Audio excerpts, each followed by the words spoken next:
100 మంది నేరస్తులు తప్పించుకొని పోయినా పర్వాలేదు గానీ, ఒక్క అమాయకునికి శిక్ష పడొద్దనేది ఎందుకొచ్చిందో, ఏమిటికొచ్చిందో గానీ, అన్యాయాలు చేసినోళ్లకు ఆసరైతున్నది.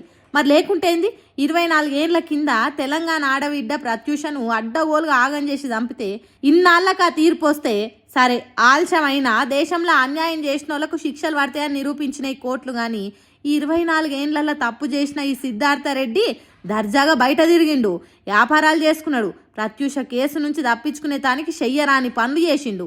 న్యాయం కోసం పోరాటం చేస్తున్న ప్రత్యూష తరపోళ్లను మభ్యపెట్టి మాయ చేయాలని చూసిండు. పాలనురుగు తిరుగుండే ప్రత్యూష నవ్వులను నలిపేసినోనికి గంత అనుకూలమా? మన ఇంటి ఆడిబిడ్డ తీరుండే ప్రత్యూషను పొట్టన పెట్టుకున్న సిద్ధార్థ రెడ్డికి శిక్షేసేతానికి ఇన్నేళ్లు పడుతుందా? మోసాలు, నేరాలు, ఘోరాలు తెలియని అమాయకురాలు ప్రత్యూష. అప్పుడప్పుడే సినిమా లోకంలోకి అడుగు పెడుతున్న ప్రత్యూష ఎంతో ఎత్తుకు ఎదుగుతుంది అనుకుంటే నడుమిట్లనే తన నవ్వును నాశనం చేసిండ్రు.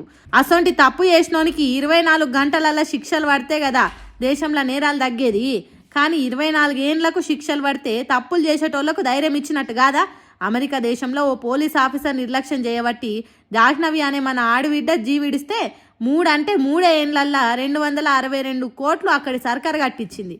కానీ మన దేశంలో ఓ ఆడబిడ్డను రేప్ చేసి చంపితే 24 ఏండ్లైనా న్యాయం జరగనట్టు జరిగింది. హైకోర్టు ఏ తీర్పు ఇచ్చిందో అదే తీర్పును సుప్రీంకోర్టు ఖరారు చేసింది.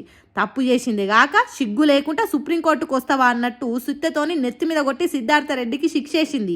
అయితే ఇంత జరిగిన మన దేశం, మన మతం, మన బీసీ వర్గం అనేటోళ్ళు ప్రత్యూష కేసు మీద సుప్రీంకోర్టు ఇచ్చిన తీర్పు మీద గట్టిగా ఎందుకు మాట్లాడతలేరో వాళ్ళకే తెలవాలి. ఇదే ముచ్చట ఏదన్నా మతానికి ముడిపడి ఉంటే ఎంత రచ్చ చేసేటోళ్ళు కదా. సరే, వెనుక ముందో తప్పు చేస్తే శిక్ష పడక తప్పది, కటకటాలకు ఓక తప్పది. ఆలస్యమైన దేశంలో న్యాయం అనేది జరుగుతుందని సుప్రీంకోర్టు చెప్పకనే చెప్పింది. కానీ ఈ తీర్పు మీద ప్రత్యూష తల్లి నా బిడ్డను బలవంతం చేసి చంపినోళ్లకు పడాల్సిన శిక్ష పడలేదు, ఇది నాకు న్యాయం అనిపిస్తలేదు అన్నట్టు మాట్లాడే వరకు తల్లి బాధలు తెలిసిన తెలంగాణ ఆడబిడ్డల గుండెలు తల్లడిల్లుతున్నాయి. జర గిసోంటి కేసులు వచ్చినప్పుడైనా సుప్రీంకోర్టు రేపులు, ఆడబిడ్డల మీద అఘాయిత్యాల కేసులను 2 ఏండ్లలో తేల్చాల్సిందే అనేది ఓ తీర్పు ఇస్తే మంచిగుండని కోరుకుంటున్నారు. ప్రత్యూష తల్లి బాధను చూసిన 2 తెలుగు రాష్ట్రాల పబ్లిక్.